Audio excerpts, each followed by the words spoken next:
আসসালামু আলাইকুম। সুয়ান কিচেনের থেকে সবাইকে স্বাগতম। আশা করি সবাই ভালো আছেন। আজকে আমি দেখাবো পাঙ্গাস মাছ কীভাবে সহজ উপায়ে রান্না করা যায়।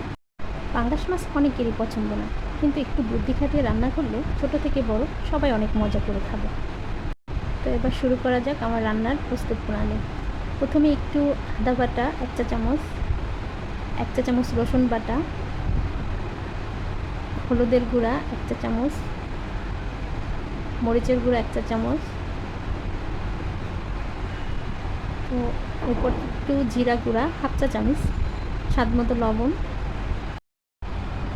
এবার 1 চা চামচ ধনিয়া গুঁড়া দিব।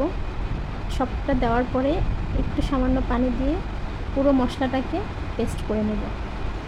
খুব ভালোভাবে পেস্ট করে নিতে হবে। আমি সম্পূর্ণটা পেস্ট করে কিছুক্ষণ রেস্টে রেখে দেব।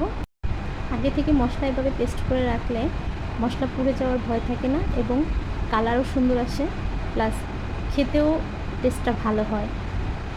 তো যাই হোক, এবার আমি 4 পিস পাঙ্গাস মাছ নিয়ে নিয়েছি। এটাকে আমি ছোট ছোট করে কেটে নিব। ছোট ছোট করে কাটলে ওটার খেতেও মজা হয়, মশলাটা ভিতরে ভালো মতো যায়। তো আমি এটাকে ছোট ছোট টুকরো করে নিলাম। নিয়ে ভালো করে ধুয়ে এবার একটু লবণ, একটু হলুদের গুঁড়া, একটু লেবুর রস দিয়ে আমি এটাকে ভালোভাবে মেখে নেব। তো এটা ভালোভাবে মাখার পরে আমি এটাকে সুন্দর করে ভেজে নেব। খুব বেশি ভাজবো না। তো আমার মাখানো হয়ে গিয়েছে।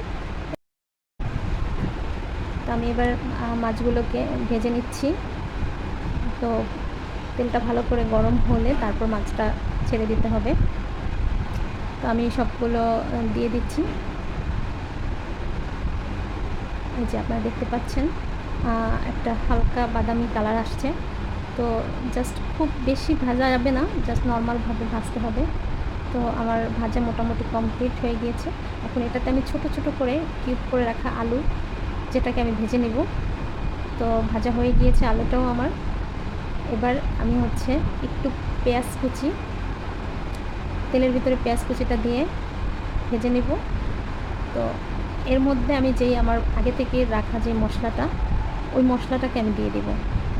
তো আমি মশলাটা দিয়ে দিয়েছি। এখন এটাকে আমি ভালোভাবে কষিয়ে নেব। আমি এখানে তেলের পরিমাণ কম দিয়েছি, কারণ যেহেতু রান্নাটা আমি বাচ্চাদের জন্য করব, তো তেলটা একটু কম খাওয়াই ভালো। চেষ্টা করব আমরা একটু তেল কম খাওয়ার জন্য। যার যেরকম ইচ্ছে সে সেভাবে দিতে পারেন। তো আমি এখানে মশলার ভিতরে যে আলুটা, প্রথমে আমি আলুটা দিয়ে দিলাম।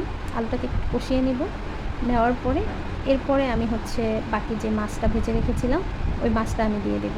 তো আমার আলুটা কষানো হয়ে গিয়েছে। এবার আমি বাকি মাছটা আমি দিয়ে দিচ্ছি।